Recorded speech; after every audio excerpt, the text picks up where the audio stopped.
Hello and welcome to Liberty Nation's LNTV. I'm your host, Mark Angelides. Joining us today is Liberty Nation's Legal Affairs Editor, Mr. Scott D. Cosenza, to discuss what's happening with the Illinois marijuana laws. Scott, is good to see you. Is marijuana quite popular down there in Illinois? Cheers, Mark. It's so popular that they have literally run out of weed in a number of stores in the state. They've closed down several stores this week to all new customers for non-prescription use because they don't have the inventory. Okay, now is this fairly new that you can actually just go and buy weed for recreational purposes in Illinois? It's new as of January 1 when they had, I think, a $3.2 million day for their first day of sales. Yeah, they had some prescription marijuana before, but this non-prescription, which the marijuana advocates prefer over the term recreational, just because there's lots of people who will use it, for medical purposes without the prescription. But essentially treating marijuana like alcohol, that's the model, and that is new and wildly popular. Okay, so is the law in Illinois, is it different to other states and which have recently changed their marijuana laws? Well, they went about it a different way, which is that in Illinois, they actually showed some leadership through their elected representatives. And I think almost every other state, it's been through the initiative and referendum process that the law was changed. But this law was passed into law by the legislature, signed by the governor, and allows adults, I think, up to about an ounce of marijuana to possess without legal penalty. Okay, now I wanted to ask you about the firearm regulation aspect of the Illinois law. What is that?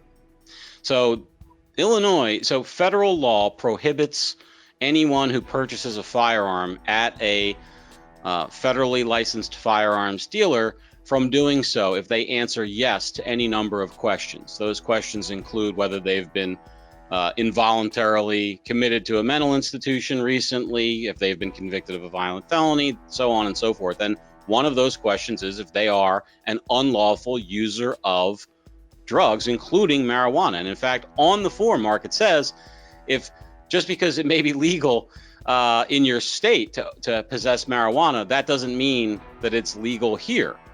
And so what Illinois did, which to my knowledge, Mark, is different than any other state that has moved forward with marijuana liberalization laws, they've explicitly stated in their law that possession or purchase of marijuana commensurate with this new act does not mean that they will be felons or violate the firearms laws. So it's, I think, the only state to sort of tackle that directly. And Mark, it's pretty surprising because Illinois is not what most gun owners would call a firearm-friendly state. The restrictions there are pretty conservative against gun rights. But it's a fascinating feature of this law, and I think it's really important to talk about, Mark, because as we move forward into a society where more and more marijuana is legal in the United States, the reckoning of all the different federal laws with these new liberal state laws becomes a pretty sticky situation.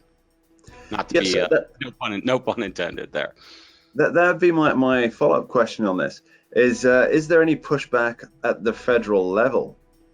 Well, we're going to have to see. I don't think there's a statement yet from the U.S. Attorney about that issue, but I would expect that where we'll see the rubber meet the road on this is somebody who commits some other federal crime, not just a crime, not just a firearms violation with having weed and a gun, but some other, they robbed a bank and had weed and a gun or bought a gun. And then we'll see if the federal prosecutors bring those charges and how they're resolved. But those cases, Mark, at the federal level, I think will be pretty rare.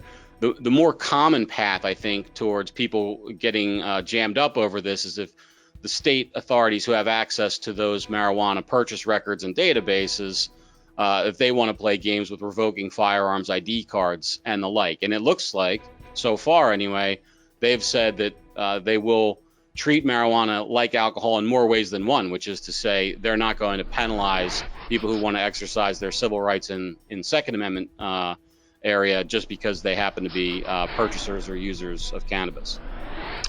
Thanks very much, Scott. We'll check back in and see how this goes when the inevitable test cases come about. Many thanks. Thank you, Mark. Hi, folks. Lisa K. Donner here, editor-in-chief of LibertyNation.com. We hope you enjoyed watching this video, maybe even learned a thing or two. If so, please take a moment and subscribe to our YouTube channel right down there in the corner. Thanks so much.